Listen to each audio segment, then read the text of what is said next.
the EPA in the passing game is really one of the most critical factors in determining wins and losses right now. Inflate that number, higher completion percentage, more run after catch opportunities. That's not to say we're not going to take our shots down the field and look for big explosive plays, chunks or touchdowns that way, but there's a lot of ways we can get that done.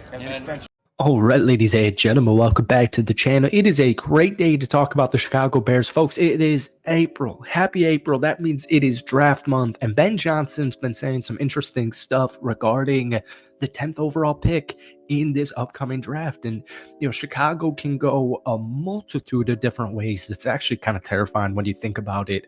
I swear it's every single season now that the Bears have one of these picks in this range, and they just go out there and get a dog. And last year we saw it with Rome Odunze, but clearly the headliner this year for Chicago is Ben Johnson being the brand new head coach, right? You go out there, you bring in your coordinators, you go out there, you get your offensive linemen. We saw Joe Thuney, we saw Jonah Jackson, we saw Drew Dalman. I mean, they're really building up the trenches here. And for the first time in a very long time, the Chicago Bears finally have a vision and a clear goal, a clear vision, I should say.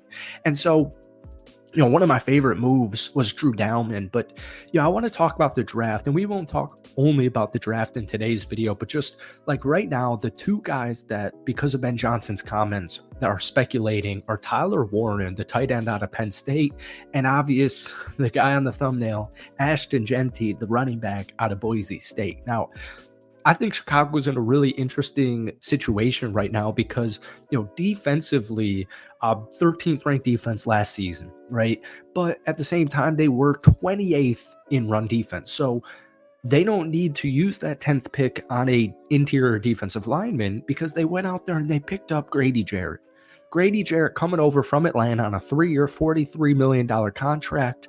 That is, for Grady Jarrett especially, like that is probably the most under-recognized move in the entire NFL free agency. Like, you know, Bears fans obviously know Grady Jarrett, but I don't know if it's going to take the NFL draft. I don't know if it's going to take like week 1 of the NFL season for people to like fully realize like, oh my God, the Bears got Grady Jarrett on their defense, but you also have Montez Sweat. And so basically my point is, you know, you've got some dogs on the defensive side of the football. I want them to use the 10th overall pick on a,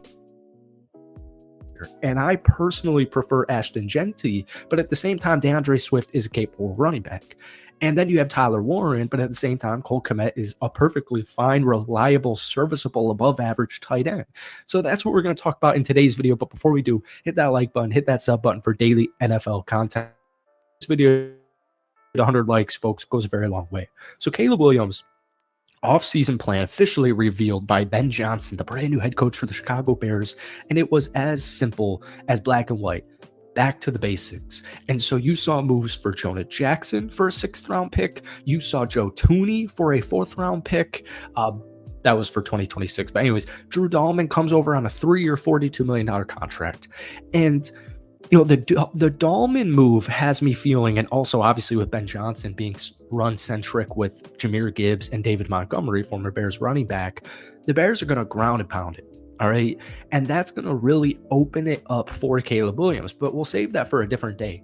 The point here is, judging from the obvious 3 interior offensive lineman moves that the Bears needed to make with the 10th overall pick, I kind of feel like they're going to make a big-time move. I really do. You got a brand new head coach, a brand new regime, or not regime, and you know Ryan Poles the same GM, but like there's a fresh breath of air in Chicago for the first time in a long time. And you know, this time last season, but people still did not like the offensive coordinator hire. People didn't like, you know, Matt Eberflus still being the coach. So there's finally the vision, right? So Drew Dalman to me kind of almost signals that they're going to really run the ball. And we know that because of Ben. But Dalman earned a 78.8 PFF overall grade last year. He ranked 5th amongst all NFL centers. He is now the 2nd highest paid center in the NFL. So that's how the Chicago Bears view Drew Dalman, as one of the best centers in the business. He's earned a PFF overall grade above 65 in all 3 of his starting seasons, hit free agency at a perfect time, and he is so good in the running department. So that's where we get to Genty. 25th in running yards per game. The Chicago Bears were last season. Now it makes sense because they were the 28th scoring offense, and they also only went 5-12. But DeAndre Swift's really interesting because he just had the worst year of his career. There's speculation that Ben Johnson, because they traded away DeAndre Swift while he was the offensive coordinator, there's speculation that they could be looking to bring in a running back. I think they should bring in a running back, whether it's any pick in the first 72. The Bears have 4 picks in the first 72 draft picks.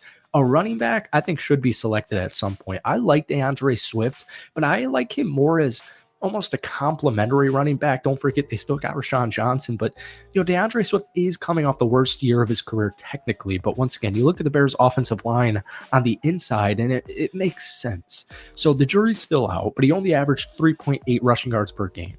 But the big thing was Caleb Williams got sacked on over 10% of his plays. I mean, it's just 10% of his dropbacks. It's just absurd. So that's where we move to Genty. And you've got possibly, and I say possibly, I really mean probably, an elite offensive line. I don't know if people understand that. Joe Tooney at left guard's insane. And I guess there's some concern for Jonah Jackson being the right guard. They probably will address the guard position in the draft, at least for depth purposes. Drew Dahlman at center, Darnell Wright, an absolute stud at right tackle, and then you got Braxton Jones at left tackle. So, the Bears still, in theory, could go offensive tackle at pick number 10, but I think if they're going to do that, or offensive lineman, I think they might trade back. My point is, if Genty's on the board at 10, you take him. All right? The running back draft class is extremely deep, but Genty's way too good to pass up. You just can't pass him up if he's available. And I would say even if he's available at like pick number 8, if the Jets at 7 take like Tyler Warren, I wouldn't be surprised if Ryan Poles made a phone call and traded up for pick number 8 to take Boise State's running back Ashton Genty. I mean, the dude earned a 99.9 PFF rushing grade, 325 broken tackles in 3 seasons. Genty last year, these are like Madden on rookie mode stats where you're playing like 8-minute quarters. 374 rushes for 2,600 yards, 29 rushing touchdowns. He averaged 7 yards per carry. Now I know it's just Boise State's conference, but still insane. And he can also catch the football. Not so much this past season, but last year at Boise State, he caught 43 catches for 569 yards, averaging 13.2 yards per catch. So the dude's a stud, right? We all know Ashton Genty is an absolute stud. This is an All-American. And I think Bears fans would agree, like if Genty is available at pick number 10, even if there's some other studs out there, you just got to take him. So I'm curious if Bears fans feel the same way. Let me know if you do. If Genty's available at pick number 10, who are you taking? Are you taking him? If he's not, who are you taking at 10? But folks, that is it for me. I hope you enjoyed it. Hit that like button, hit that sub button for daily NFL content. And you also throw me a grade for the Bears free agency period thus far. I'm going to go A+. Thank you for watching. Have a great rest of your day. We'll see you soon. Peace.